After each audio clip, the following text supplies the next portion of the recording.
কলসীয়দের কাছে সাধু পলের পত্র ৩ অধ্যায় ১ থেকে ৪ পদ। যা কিছু ঊর্ধ্বলোকের তা পাবারই সাধনা করতে হবে।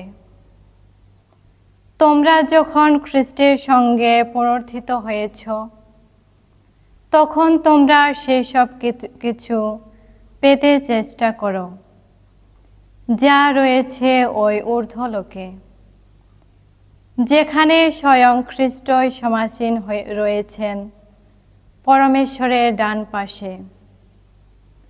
তোমাদের মনটা সর্বদাই ভরে থাকুক ওই ঊর্ধ্বলোকের যা কিছু তারই চিন্তায়। যা কিছু এই মর্ত্যলোকের তার চিন্তায় নয়। কেননা তোমাদের তো মৃত্যুই হয়েছে, আর তোমাদের জীবন তো এখন খ্রিস্টের সঙ্গে পরমেশ্বরে নিহিত হয়ে আছে।